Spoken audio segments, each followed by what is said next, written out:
오늘 우리가 함께 살펴볼 이야기는 정말 미스테리하면서도 놀라운 책, 바로 에스더서입니다.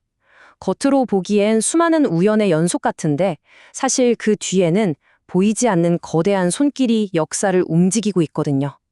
그 숨겨진 계획, 한번 따라가 보시죠. 자, 이 이야기의 가장 큰 미스터리, 바로 이거부터 시작해볼까요? 성경책인데 하나님이라는 이름이 단 한 번도 안 나온다니? 아니, 이게 말이 되나요? 정말 신기하죠? 어떻게 이런 책이 성경에 있을 수 있을까요? 그런데 말이죠. 바로 그 점이 에스더서의 핵심입니다. 하나님의 이름이 직접 나오지는 않지만 이 이야기 전체가 바로 그 보이지 않는 손길이 어떻게 역사를 이끌어가는지 그 섭리를 정말 기가 막히게 보여주거든요. 모든 사건 뒤에 아주 정교한 계획이 착착 진행되고 있었던 겁니다. 자, 그럼 그 보이지 않는 손길이 어떻게 움직이기 시작하는지 이야기 속으로 한번 들어가 보죠.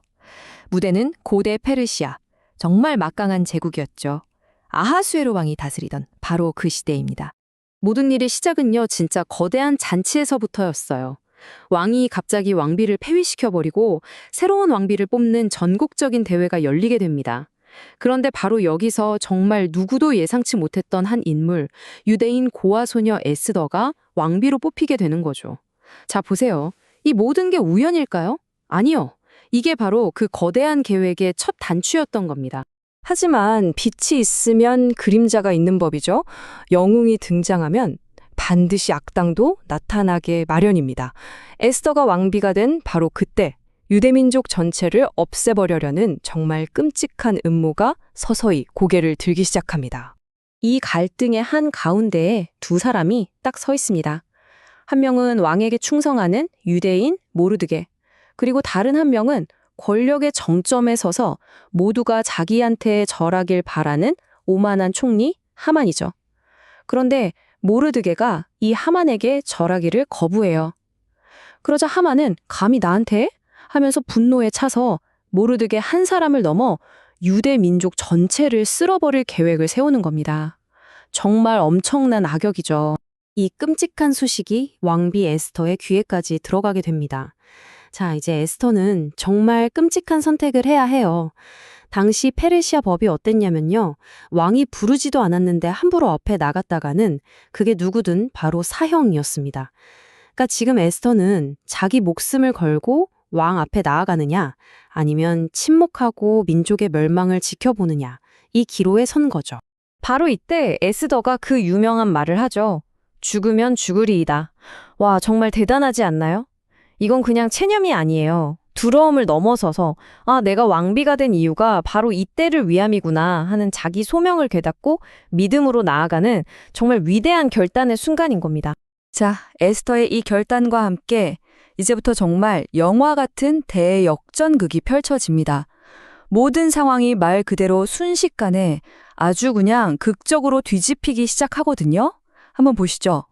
이 운명의 24시간 한번 보세요. 정말 기가 막힙니다.